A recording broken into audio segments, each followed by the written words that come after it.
Hey guys, this is Steve Haverly.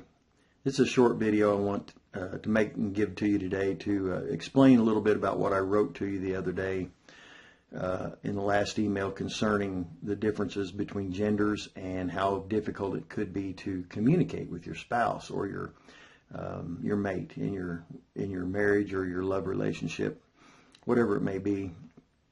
Men and women communicate differently, and you have to understand from the outset that that is an issue.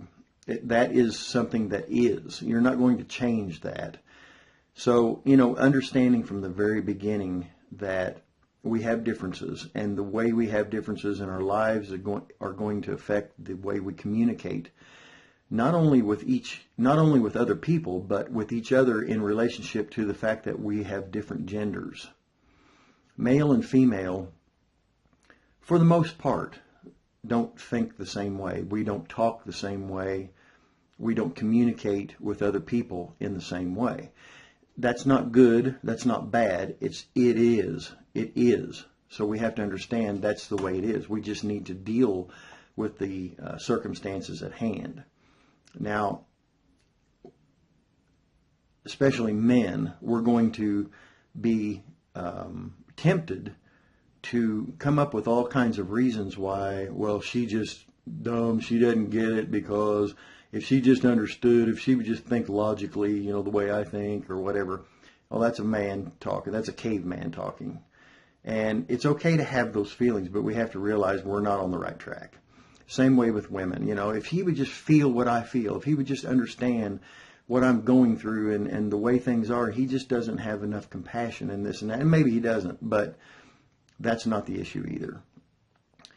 It could be the issue, but what I'm saying is getting at to the point. This is a very complex issue about how we communicate, and just being male and female change things about the way we communicate. Scientists say that males in the womb I think it's just a few weeks into the developmental stage, the testosterone begins to kick in, and it affects half of our brain, where we think with just like one side of our brain. And women don't have that, and they think with both sides of their brain. That's why they're more feeling oriented than men are, for the most part. It doesn't speak to the fact that men can't be feeling men and more emotional on one side, and other men are less emotional. That happens. It's a real thing.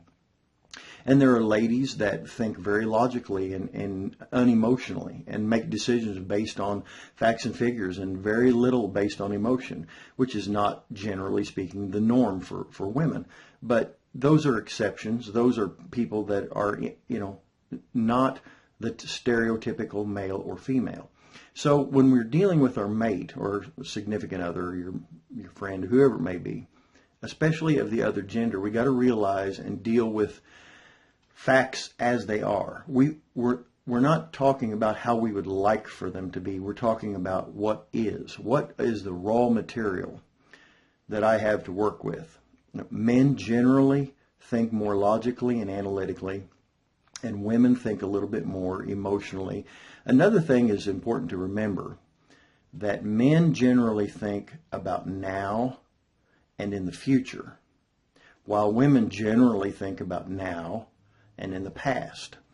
Have you ever noticed how, if you're a man, let's say your wife, you're driving home from a party one night or a get-together with other people, and she's talking about the party and everything that preceded the party and all how it went during the party, while you may be thinking about, okay, the party was great, but it's over, and now we're thinking about what's going to happen the rest of the evening or tomorrow. It's just that's the way we're wired. It's not bad or good. You're not better because you think about now and in the future. She's not better because she's thinking about now and what just happened. It just is the way it is. So these are things that, if we understand these from the outset, then we can greater benefit ourselves in the future decisions we make and future reactions to our mate. We need to react based on what we know, not what we feel. Okay? And feelings are important, but knowing that my mate is responding the way she is because of of factors that are natural, not because they're different from me or the same as me, but because they're natural, okay? So these things are really important because it sets us on a path to be able to deal with them properly and not based on our gut feeling or emotionally, which will generally get us in trouble, as I'm sure you're well aware, as I am. So this is something that, we'll be talking about in the future. So I just wanted to give you that little note today. So when things start going a little bit askew in your marriage and it's hard to communicate and I don't know why we're not being able to get along well, remember these things. We don't think the same, and it's okay. All right? Just remember that, and that'll set you off on the right path today. This is Steve Haverly. Go out and make it a great day.